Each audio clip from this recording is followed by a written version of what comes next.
Hello, everyone. Hey, good afternoon, and welcome to another episode of The Front. My name is Mike Phillips, and I will be your host.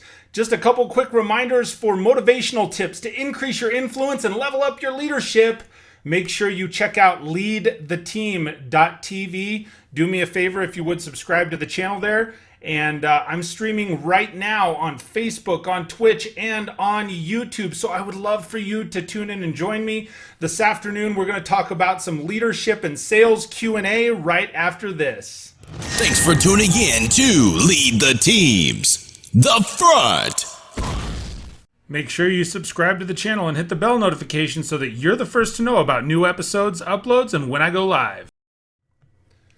Yes, that's right. Please make sure that you take the time to subscribe, if you would, on leadtheteam.tv. I share these episodes every Wednesday. I do a live leadership lesson, and then Sundays I'm going live sometimes, and also sometimes on Sundays I'm sharing tips like this, where sometimes they're recorded. It's step-by-step rules for sales and leadership and information along the way. So this afternoon, I thought we would do a little bit of leadership and sales Q&A. So I'm going to be focused on the Facebook chat room. So as people are joining in, if you have questions, if you have comments, if you have things that you would like to discuss, please go ahead and drop those in the sidebar. I have a couple things ahead of time that I'm going to be sharing for that leadership and sales Q&A. And then, like I said, if you would, please make sure you check out that YouTube as well as the Twitch channel. So thank you for everybody who's joining me live. And if you're watching later, do me a favor. You got to remember, share those thumbs up, hit the hearts, hit the likes, hit the loves, and make sure and share the video. So one of the things this afternoon, several people have asked me over time. I'm in communication with a lot of different people that are leadership, management, consultants in different areas. And one of the questions that continues to come up, so I thought I would share this afternoon, is, well, how do you gauge a leader? Like, how can you determine the quality of a leader? And it's not necessarily a contest, because sometimes people would assume, well, I'm going to determine the value of this leader because they have a whole bunch of followers, or I'm going to devalue this leader because they don't have a whole bunch of followers. And you can't really gauge leadership like that, in my opinion, because there are people from different industries, different verticals. There are people that are leading other leaders, so they may be in charge of only 3 or 4 or 5 individuals that are then leading other areas in their life. But you can't grade somebody the same way as you would on a traditional scale, so to speak, right? Like in sales, you often get gauged based on results. In school, we're graded A's, B's, C's, D's, and so on and so forth, right? There are so many areas of our life that have this traditional grading scale, and leadership doesn't work that way. The value of a leader, in my opinion, you have impact whether you're leading 3 people or if you're leading 30 people. And so one of the things, in my opinion, one of the important pieces when it comes to gauging leadership is, how do they interact with their people? How real and raw are they with their people, their employees, their company? What level of respect do the people that are on the ground working for that person have for that person that's in the leadership role? You can tell the difference between somebody who is just a boss and someone who's a leader.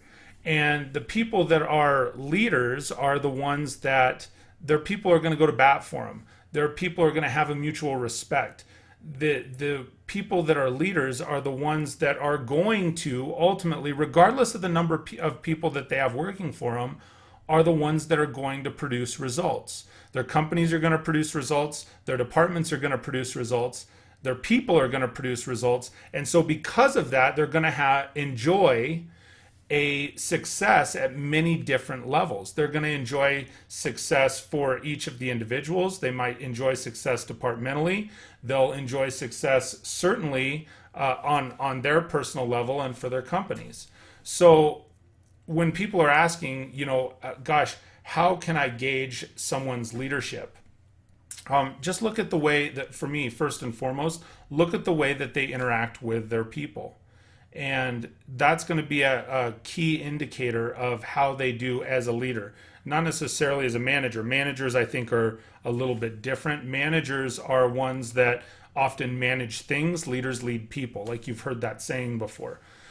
So one of the other questions that comes up when it comes to leadership is, and I've asked this on my other show from time to time, is if someone is at the top of the mountain, if they're at the top of their game, if they're a key leader and they're doing really, really well for themselves, how do they continue to grow? And I think the number one piece there is they're very deliberate.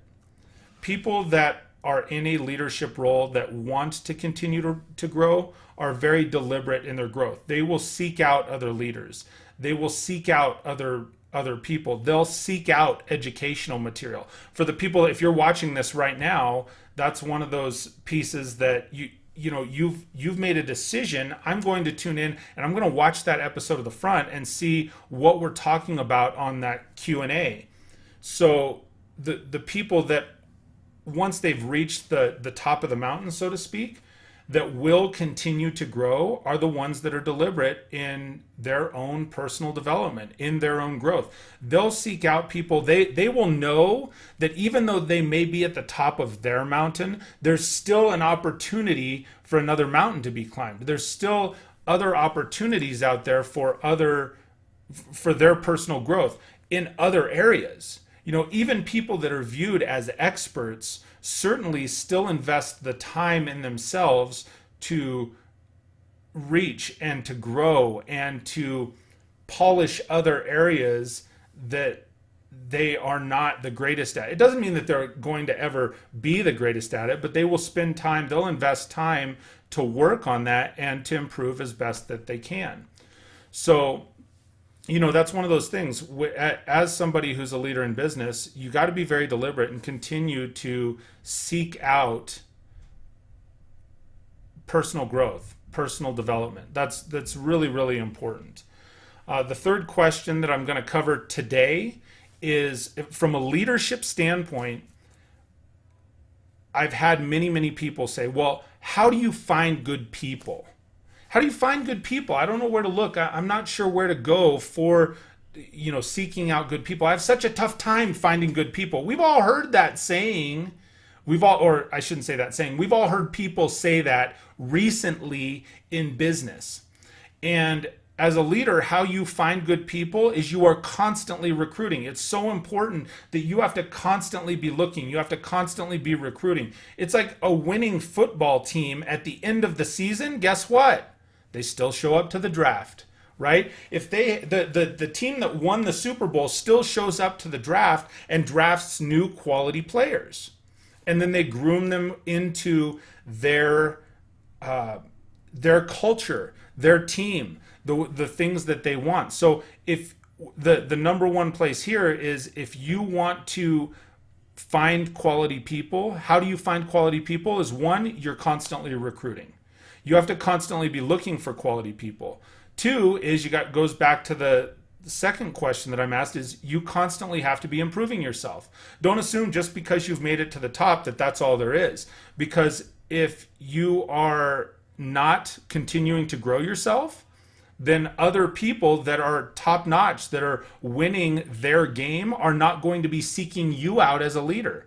So that's the second thing. So one, always be recruiting. Two is you have to constantly grow yourself. And then three, to find quality people, and this is just off the cuff quick answers, to find quality people, you need to have a process in place.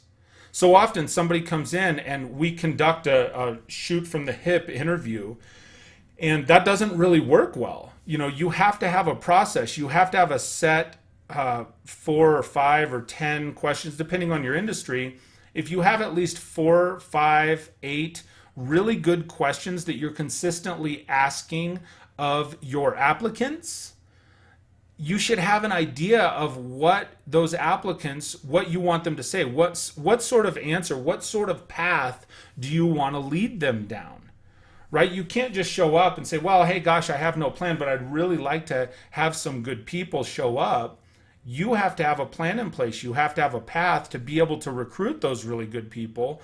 And when you do, you'll start to see that there are better answers that show up. You'll start to find that there are then better people that are applying. And you'll start to find that because you have an idea of what answers you are looking for, you'll find the right people that you're looking for.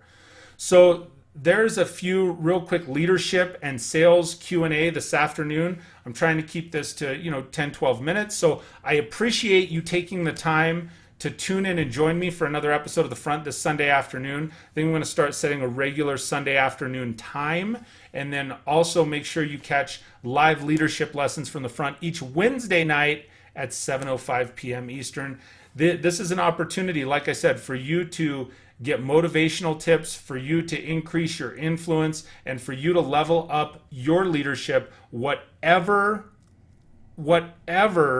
business that you're in. These are tips that can apply to so many different verticals. So I appreciate you taking the time to join me today. For the people that did join live, thank you so much. If you're watching later, then please, like I said, let me ask you this. What ways do you know that you can develop as a leader? What other ways do you know that you can develop your sales skills? Go ahead and drop those down in the comments if you're rewatching this video later, because I would love to continue on the conversation with you. So thanks for taking the time to tune in and join me this afternoon. I look forward to seeing you again. Please tune in Wednesday night, 7:05 p.m. Eastern for live leadership lessons, and then I'll see you back here again next Sunday as well. Until then, I hope you have an absolutely fantastic day. We'll talk to you soon, everybody.